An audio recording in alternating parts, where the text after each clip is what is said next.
今天跑了下步，和大家呢从3个银行的故事横跨中国和在马来西亚，我通过呢员工和我办事的几个指标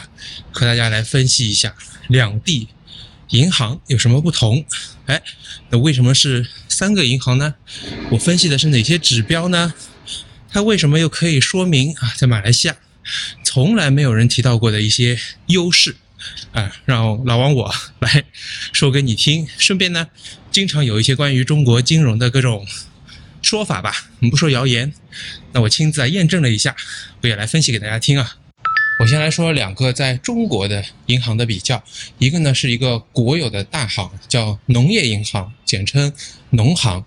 第二个呢是在中国的，它是一家外资银行，这也是我选取中国2家银行来比较的原因，是汇丰银行，也就是 HSBC 那在新加坡、香港大马都有他们的分行。我呢会通过整个环境和员工自己的这种叫做活力就他们体现出多大的工作意愿度文化氛围怎么样，他们的疲劳程度，这是活力。第二个呢是通过他们的能力，那能力呢一部分源于自己对业务熟不熟悉，还有呢和他的环境的限制也有关系。比方说大家有可能会知道，在中国可以做的很多金融产品是非常有限的，那这也算是能力的一部分，活力能力。第3个呢动力，他有多强的个人的意愿这偏向个人。你一个办事人呢，他光有能力还不行，他还要很强的这种 willingness， 这个 willpower 是吧？活力、能力和动力略有不同的3个指标，我们来进行分析。先说我去农行办什么事情呢？其实我在回中国之前我就去了农业银行了。我呢需要把我的一些为数不多的大概1万多一些的美金要放去汇丰银行，就是这样一个简单的动作。我在大马的时候呢，我就在它的这个 app 上进行操作，发现什么钱转来转去都有，人民币的各种转各种功能都是有的。但如果你碰到美元呢，你可以购汇，可以把你自己的美金转到这个其他银行去，但你偏偏呢就不能把你自己美金账户的美金，就这个 US dollar currency 转到国内的另外一家银行，有点复杂我再说一下，就把我在农业银行的美金账户的美金转到我的汇丰的美金，就是名下都是我，也都是美元，也都是国内的银行，就是不行。然后呢我又通过他们的客服去询问，才知道这个业务原来你只有本人到柜面去办理才行，就是比较复杂了。那么我回到中国的第一件事情呢，我就赶快去处理这个钱的事情。就光是农业银行这第一个银行我去了3次。第一次呢我是周6去的，我看他是上班我就去了。他们呢和自己的主管询问说，可以的先生，你可以办你的业务的方便是挺方便的，我卡都没带回来，拿着身份证只要证明你是你就是可以去办理这样的业务。但是呢他说你只有星期一再过来。好，那不就是第2次嘛？第2次呢花费的时间最长，也就是我星期一我又去到银行了。先是在门口有一个叫大堂经理的人，这种服务我在大马好像没有见过就他呢会帮你先做一些基础的咨询，让你填一些表单跟你做一些询问。这个服务特别特别好，非常耐心，柔声细语的一位男士也帮助我一点一点把表单全部填妥。当然我后来知道原来他也有他的一些诉求。这个花了大概就20-30分钟的时间，好不容易把各种信息、个人信息、银行信息、什么家庭住址都填好了之后，就跑到了柜面。你说柜面嘛，也没有什么人。我去办理呢，他一听说 OK 我要去把自己的美金转到另外一家银行，在一个问题上又卡了整整30分钟。这个问题呢就是手续费这3个字，因为把我自己的钱从一个账户转到国内的另外一个账户，如果是美元的话呢，我不知道他是不是要跳转到国际结算之类的。总之呢要输入 Swift code， 总之呢这个费用还不少。你看1万多一点的美元大概要付1/1000要200-300人民币的费用。那我当时勾选的呢是接收银行来付，就是我的汇丰来付。我的农业银行呢，我打算把它销到了，把它给销户了，里面没有多少钱了，只有8块钱人民币。他说：“哎，先生，你选的是收款方来付啊？”他说：“这个不行，这样的话我们银行不就收不到了吗？”哎，这个说法本身就很奇怪，因为上面有3种支付手续费的方法，你打出的这一方付，双方共同承担，和接收一方来付。那这3个选项应该是公平的，是银行之间会自己把它给抹平的，把它处理好的，对吧？如果这3个不是对等的选项，怎么会放在这里任由你去选呢？我说我选的不就是接收方吗？他说：“哎呀，这个有点难。”他说：“不然你就选共同承担行不行？”他说：“你先付100多块钱。”那我说对方呢？他说对方呢还要再 charge 你14美金。哇，我说这加到一起啊，200-300人民币呢，这也就算了啊。可是呢，我的农业银行里没钱了呀。他又一通操作了半天，他说那还是不行啊。他说要不你就自己打一些钱到自己的账户。你说还有这种事情？好，那我想从我的微信有些钱，我想转到这个银行去，但就转100多吧。谁知道这还要付1/1000的手续费，差不多又要付上一笔钱。我跟他说这多不方便啊，我还要转过来，你什么时候可以收到？收到之后这样能够去运转吗？总之，这所有的问题都把他们卡在那里。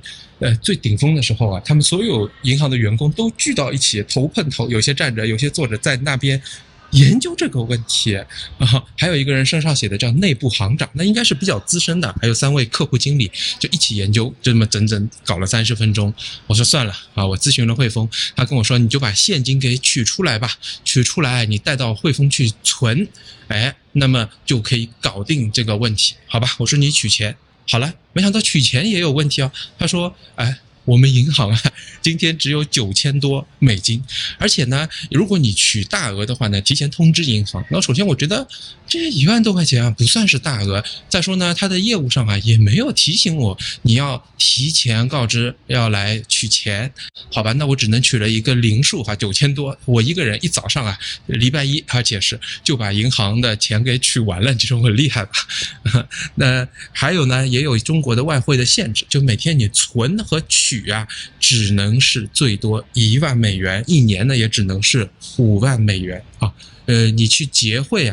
购汇去做外币的买卖呢，一年也是5万，但是你存取现在也有限额，也是5万块钱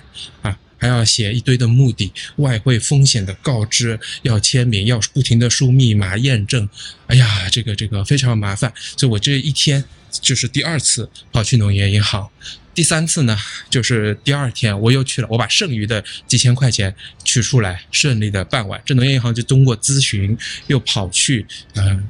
当面去了3次咨询了2次，就是这样的一个故事。这个还没结束，我第1天临出门的时候，那个对我态度很好的大堂经理呢，他说：“哎呦，先生，你看，你可不可以帮我办一个信用卡？”然后一会儿又给我递上一瓶水，一会儿呢又来嘘寒问暖，问我怎么回事。哎呀，原来这是他的目的。我呢是很奇怪我说现在谁都办过信用卡了呀，而且这个办信用卡我也不会用我不在国内消费，我真的没什么用。我说突然没用东西，我就不要去多挂钩一个东西，是吧？你到时候万一不用再把它注销了，也不算很诚信也很对不起银行。他呢一直在哀求我说真的我们有指标，哎呀你看能不能帮我，你到时候注销就行。我说那你们不是自己人玩自己人嘛，好好的把它填好，然后又不用去把它注销。他说我们也没办法，每天必须要办一个，不然呢每天都要检讨，再不行他们的行长也要到这个上面的所谓的总部还要去检讨。我看他真的挺可怜的，几乎哀求的口吻，我呢就帮他填了一个，就办了一张信用卡。你说他们呢告诉我现在他们真的很卷，要求很高，总行呢也就只要一个数字，说多少人办了信用卡这样的一个数字而已。所以你说他整个环境10分里面我可能这个活力就只能给3分。哎呀，他的这个竞争让他们人都压得变形了，都做一些自己明明知道没什么用的事情。能力我恐怕也只能给2到3分，2.5分吧，因为他们人民币业务很熟，这个外币的业务就真的不足。然后能帮你做什么理财嘛，基本也不行。当然我这也是小咖位你看人民币都只有8块钱了，不过我是从来没听说过这真的是可能是很有钱的人，他私人银行才会帮你做一些梳理，反正这个能力就这么一点。那你说意愿呢？我觉得挺高的，可能是8分吧，跟以前的很不相同。以前的国有银行确实是眼睛朝上看的，也对你爱理不睬的。现在啊，这个服务说实话真的是蛮好的，嘘寒问暖，这真的是想帮你办事，不过呢是能力不足。好，这是农业银行的故事。说明外币啊，其实像美元这种货币啊是可以取啊，也是可以存的。有些人说现在你要把钱取出来很困难，我证明呢不是很困难，但他留的钱不是很多，他要验证这个金融风险，他要你风险告知，会每天最多1万，每年5万的，确实是有一段时间了是有这么一个限额的。那对业务也确实是不符的。我们接下来我来同样的比较一下啊，相对的 Apple to Apple， 说在中国的汇丰银行，他们现在还活得好不好？我去汇丰呢，首先啊，我没找到我那家银行，最早在我们家门口有一家汇丰，在我公司附近啊也有一家，这2家居然都关掉了，是不是就像有些人说的？你看像花旗啊，在中国也撤了，有些外资银行啊裁员撤退。外资银行活得都不好，金融都不好，中国的经济啊都不好，至少呢在汇丰身上啊，你看2家银行不是都没有了吗？我去找到我的银行经理呢，他们合并到了陆家嘴的汇丰大楼。他呢相反告诉我说，他们在楼上啊正在装很大的一层，花了很多的钱，然后在另外一个地方还要装很大的一层。他呢是把很多小间银行呢收起来，转了一种业务形态啊，变成更大间的叫财富中心，这样的更好的去打理。但是合并起来是不是人会裁撤一点啊？是不是业务还是萎缩呢？他说也不是，他们团队啊最早从2个人、4个人，现在变成9个人了。这就说明是怎样呢？就像坚持下来的银行啊，外资银行啊做的还 OK 啊，像汇丰啊在中国有160年的时间了。他能告诉我，确实啊有很多外资银行啊都撤走了，相反呢业务都集中到他们这里来了。所以有些人说汇丰会爆雷啊，提醒我们啊什么，至少我的银行经理啊告诉我的信息呢，说他们啊就是做的还不错啊，很多有钱人来找他来办理业务，因为没有其他外资银行可以去了嘛，反而产生了这种集中的井喷的一个效应。所以他们那里的活力啊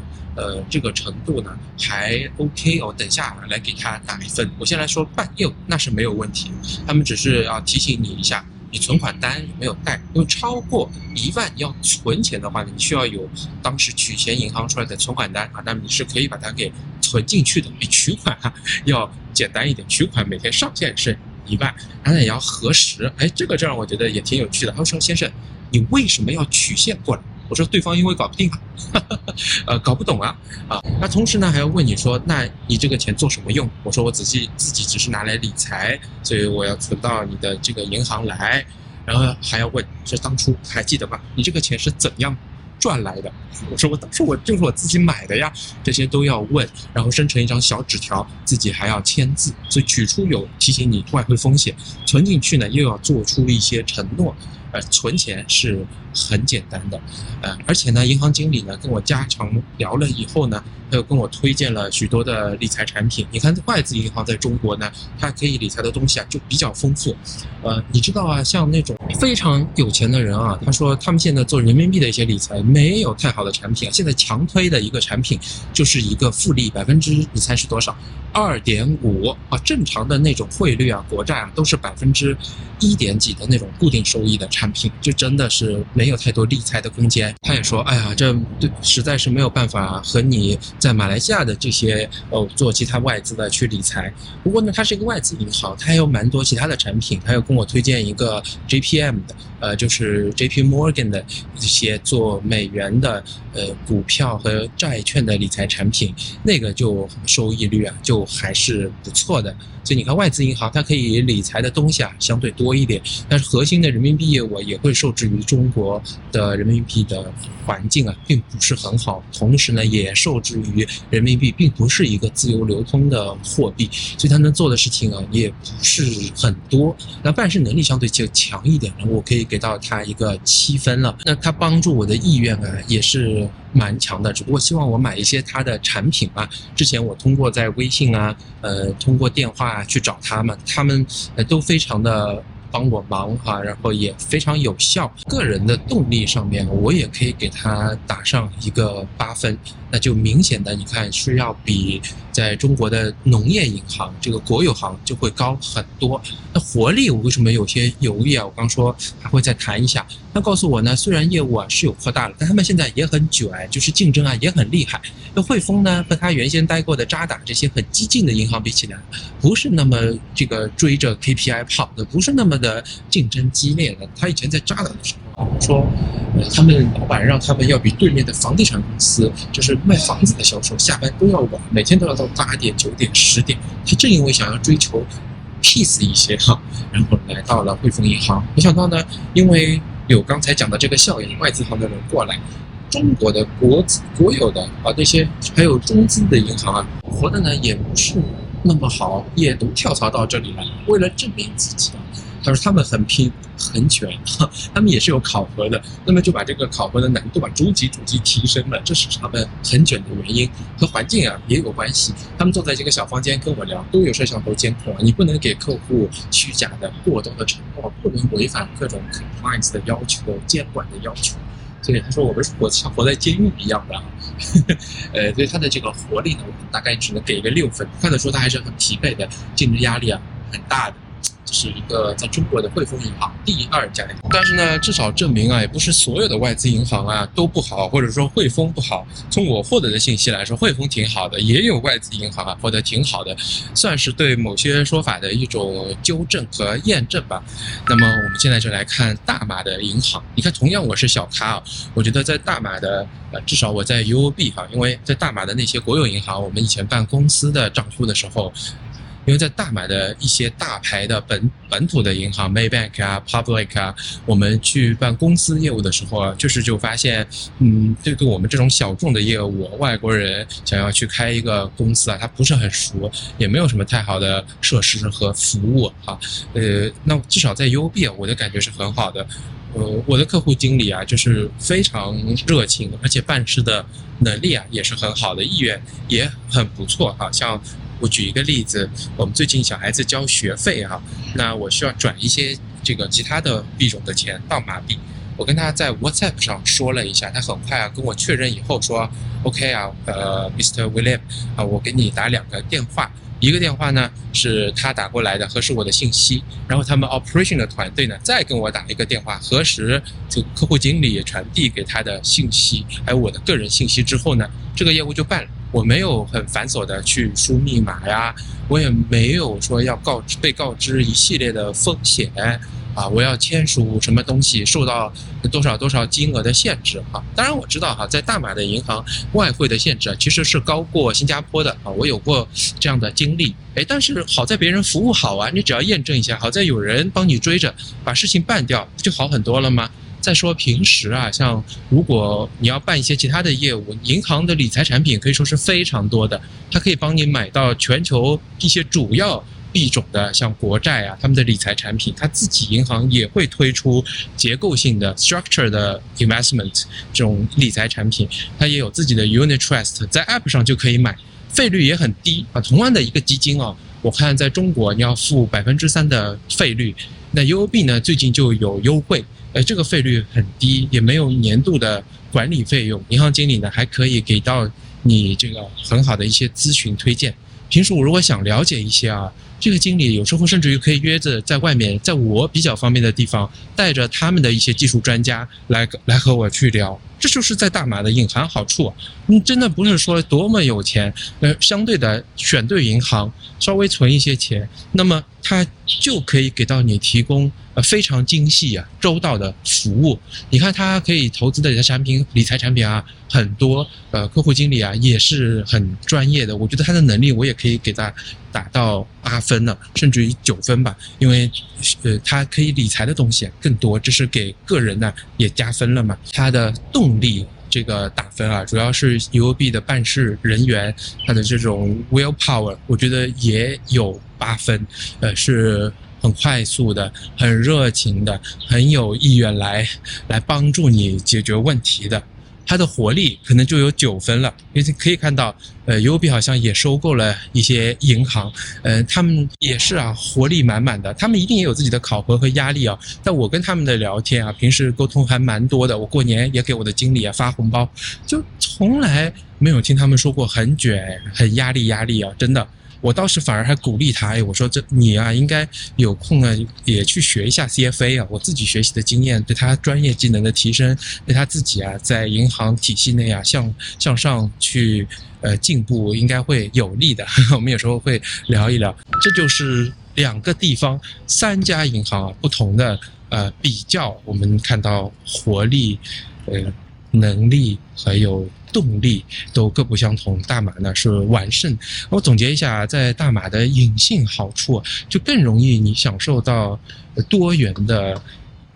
银行的服务，它能够给你提供的理财产品，如果你希望好好打理这个钱，你有一点专业的知识的话，那你会得到非常丰富的产品和非常及时的响应，还有这个银行的服务。这个你在中国有钱人他就只能去买房子啦，就只能买一些风险户，在我看起来是比较大的但是回报又没有这么好的那种人民币的理财产品。这个很少有人提到吧，今天跟大家比较来说一下，好吧，讲得乱乱的，谢谢大家。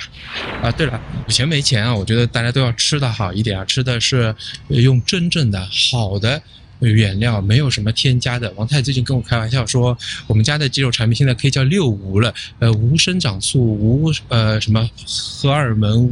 无添加，因为我们和我们肌肉供应商问过了，确实是健康的、优良的，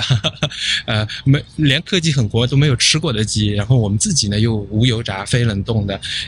又没有连味精啊也没有放。来做给大家吃。当然我们的三文鱼也是这样的，希望大家好好吃，爱自己，买的多会比较优惠啊，300以上是雪隆区免邮费的，如果是外州也可以送，只要9块钱啊，印象中是这样子，请大家到网站看一下，支持一下我们，拜拜。OK 啊。